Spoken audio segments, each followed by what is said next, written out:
নগৰ metro হস্পিটেলত এজন ৰোগীৰ মূত্ৰাশয়ৰ পৰা ওলাল 1.5 কিলোগ্ৰাম ওজনৰ পাথৰ। কাৰ্বি আংলঙৰ লাংহিনৰ ৰোগীজনে বহুদিন ধৰি মূত্ৰাশয়ৰ সংক্ৰমণ ৰোগত ভুগি আহিছিল। ৰোগীগৰাকী বৰ্তমান সুস্থ বুলি জনাইছে অস্ত্ৰোপচাৰ সম্পন্ন কৰা চিকিৎসক মূত্ৰৰোগ বিশেষজ্ঞ ডক্টৰ নছিম আকৰাম হুদাই। ইমান বৃহৎ আকাৰৰ পাথৰ অস্ত্ৰোপচাৰৰ জৰিয়তে উলিওৱাৰ ঘটনা নগাঁৱত এই প্ৰথম বুলি কয় মেট্ৰ হস্পিটেলৰ সঞ্চালক ডক্টৰ লতিফুৰ ৰহমানে। News desk report. Good afternoon. যোৱাকালি ডক্টৰ নছিম আকৰাম হুদা কনসালটেন্ট নিউৰলজিষ্ট তেখেতে ক'লে তেখেতে যোনটো অপাৰেশ্যন কৰিছে সেইটো ব্লাডাৰৰ ষ্টন, প্ৰায় 1.5 কেজি ওজনৰ ষ্টন। এইটো এটা বৃহৎ সাফল্য আমাৰ নগাঁও মেট্ৰৰ কাৰণে বা নগাঁৱৰ কাৰণে এটা বৃহৎ সাফল্য বুলি ক'ব পাৰিম। ইমান ডাঙৰ অপাৰেশ্যন আজিলৈকে হোৱা নাছিলে আৰু ইমান ডাঙৰ পাথৰ মানে ছাকচেছফুলি ওলাইছে, সেইটো মোৰ কাৰণে নগাঁও মেট্ৰৰ কাৰণে আৰু নগাঁওবাসীৰ কাৰণে এটা ভাল খবৰ।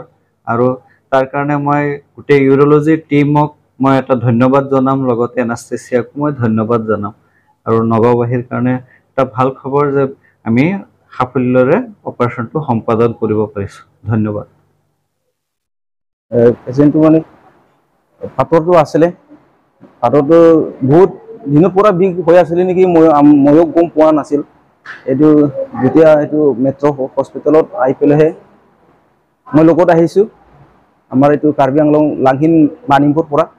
এতিয়া নছিম ছাৰে ভালে ভালে এইটো ষ্টনটো ওলাই দিছে, এইটো বহুত ভাল লাগিছে। আৰু এতিয়াতো ভালে হৈছে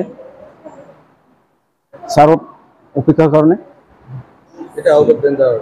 বহুত ডাঙৰ পাথৰ, এইটো 1.5 কেজি ইমান। নমস্কাৰ, মোৰ নাম ডক্টৰ নছিম আকৰাম হুদা, কনসালটেন্ট নিউৰলজিষ্ট। মই মেট্ৰ হস্পিটেলত এজ এ কনসালটেন্ট নিউৰলজিষ্ট কাম কৰি আছোঁ। তো কালি ৰাতি আমি এটা ডাঙৰ চাৰ্জাৰী কৰিলোঁ। ডাঙৰ মানে এইটো ক্ষেত্ৰত যে আজি 5 বছৰ ধৰি মানুহজনে পেচাবৰ ইউৰিনাৰী ইনফেকশ্যন বা আমাৰ পেচাব কৰোঁতে জ্বলা পোৰা কৰা এইবোৰ ৰোগত ভুগি আছিলে 5 বছৰ ধৰি। তো তেখেতৰ ঘৰ হ'ল কাৰ্বি আংলং। তো তেখেতক আমি এক্সামিন কৰি, তেখেতে বহুত জায়গা ট্ৰিটমেণ্ট লৈছে, লোৱাৰ পিছত আমাৰ ইয়াত আহিছে। তেখেতক আমি এক্সামিন কৰি এডমিট কৰিলোঁ আৰু কালি আমি তেখেতৰ অপাৰেশ্যন কৰিলোঁ।